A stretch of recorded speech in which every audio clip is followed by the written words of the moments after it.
were held captive in a basement in Cleveland. They somehow got out, scratched and clawed, got out, got to a payphone or got to a phone, asked someone to use their phone, called the police, and said, "Help me, I'm Amanda Berry. I've been kidnapped and I've been missing for 10 years."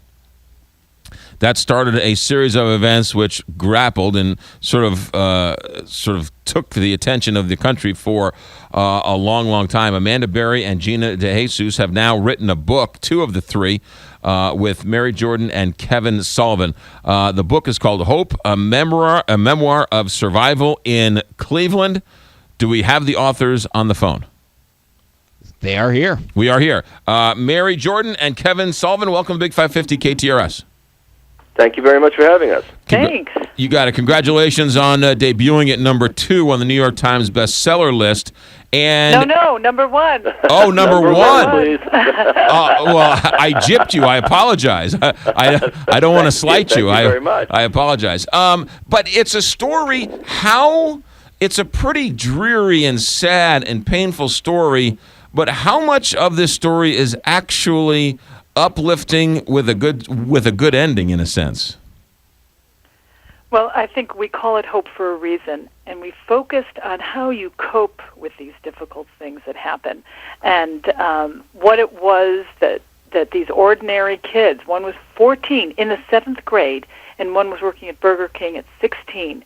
They were snatched up by this crazy man who was driving a school bus, and by day looked like a normal, average, middle-aged guy, but by night chained young girls to his radiator at home. And so we did focus the whole book really on resilience and strength and kind of the fighting spirit that's in all of us.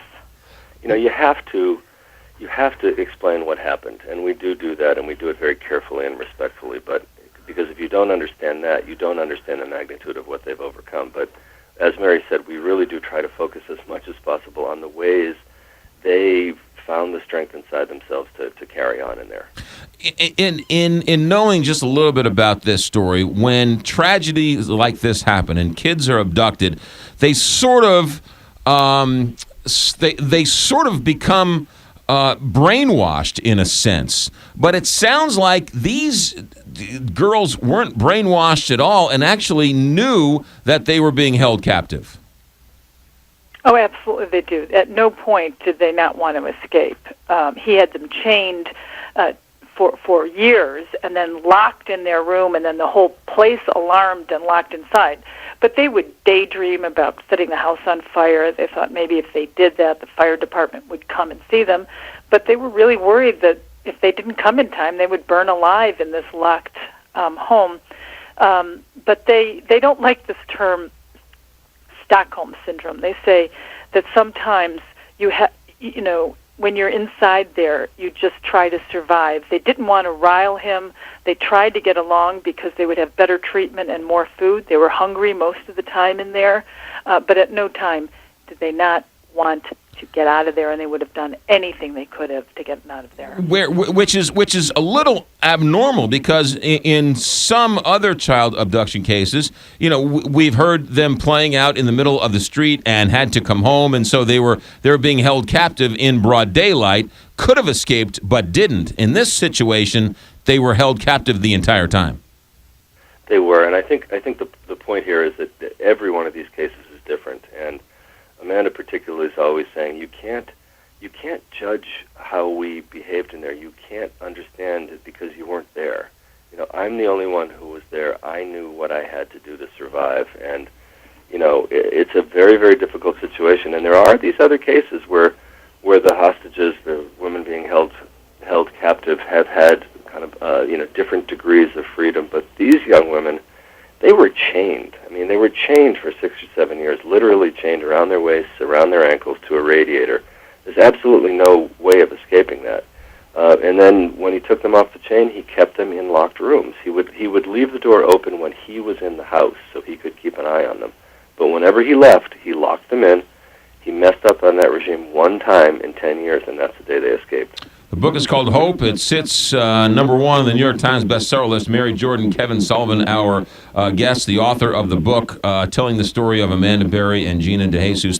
There were 3 girls, and one of them gave birth, correct?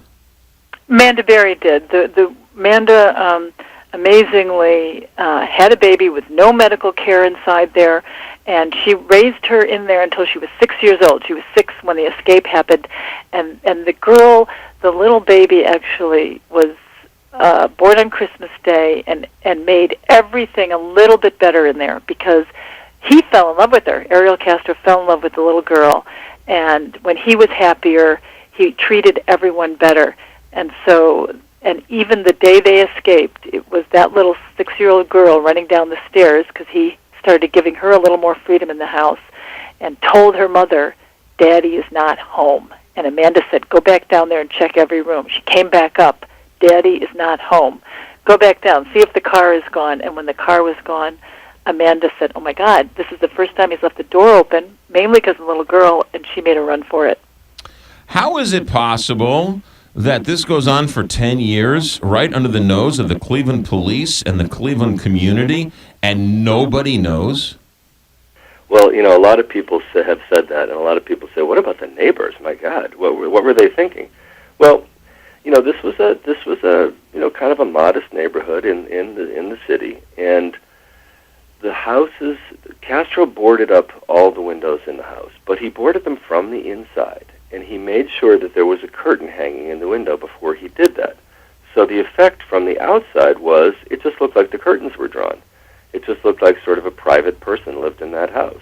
And the neighbors, we talked to all the neighbors, and they said, yeah, we knew Ariel. He would come over. One of them sold kind of popsicles that she made on her front porch in the summer, and he would come over and buy the popsicles and just shoot the breeze with them. And they said, he was a private guy. We thought it was a little unusual how private he was because he always kept his windows, his shades drawn.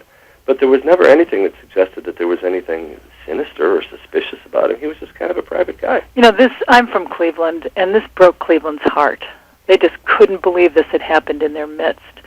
And as we have spent hundreds of hours working with the girls telling the story, and we spent a lot of time on the police investigation, what the FBI was doing, it's very clear to me this could have happened anywhere.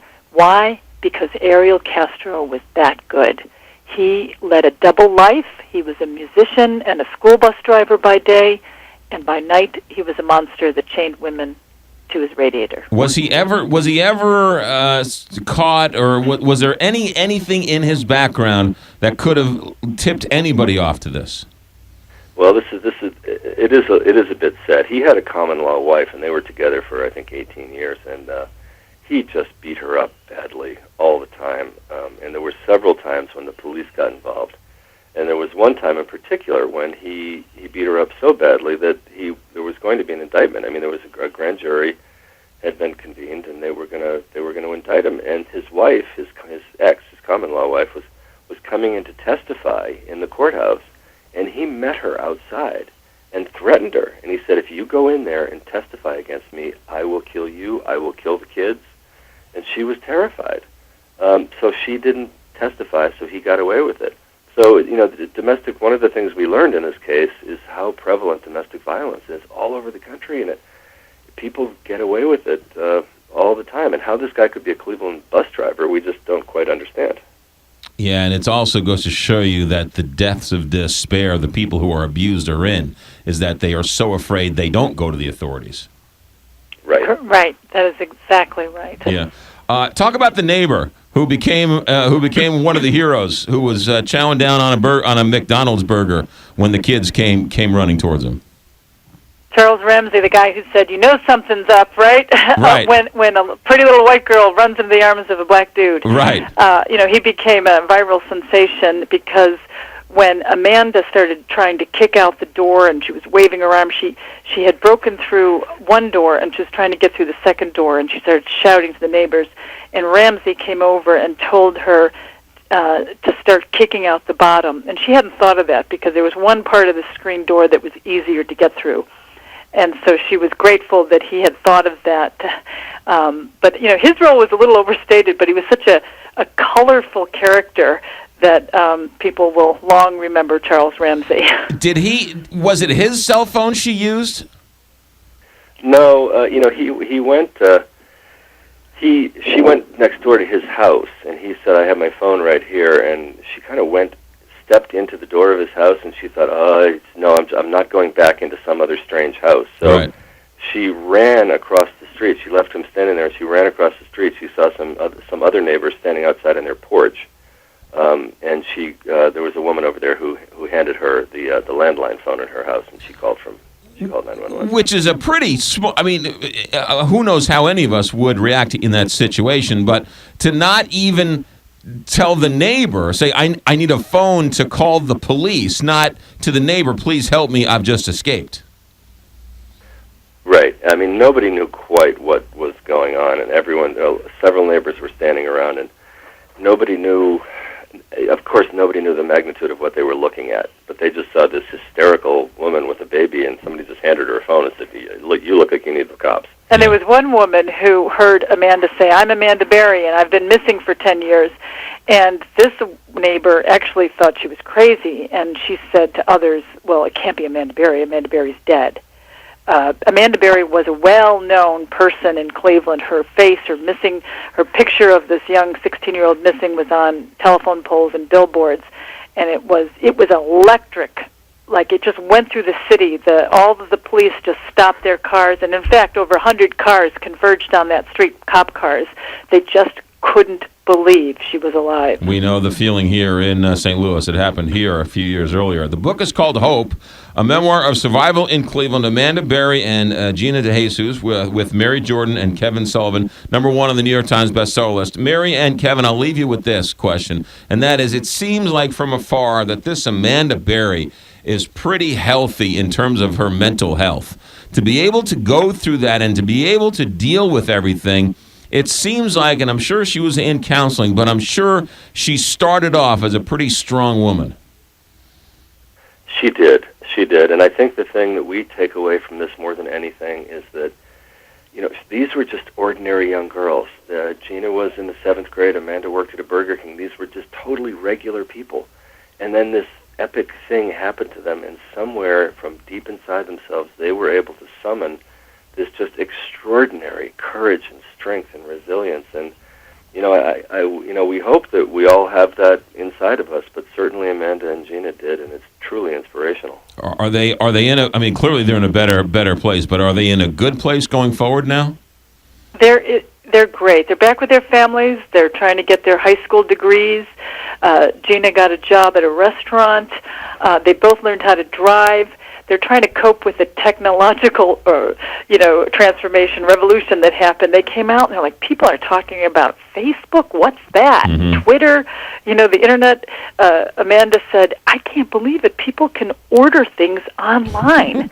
So they have a lot of catching up to do because they lost 10 years of their lives, but they're doing remarkably well. Have they forgiven Ariel Castro? Is that how it works to sort of free themselves? He killed himself shortly after he was convicted, right? Well, we opened the book with the two of them finding out about his death, and for Gina, I think it was closure. She was glad he did it, although she said, I wish he had spent a long time in prison the way he did to us. He hanged himself after a month, and Gina said he couldn't take for a month what he put us through for 10 years. And for Amanda, it was more complicated because she really wanted her daughter. She said, when my daughter was 18, she would have been able to go to the prison and confront him and ask him the questions that we know she's going to have. And she was very angry with Castro that he had taken away that opportunity from Jocelyn.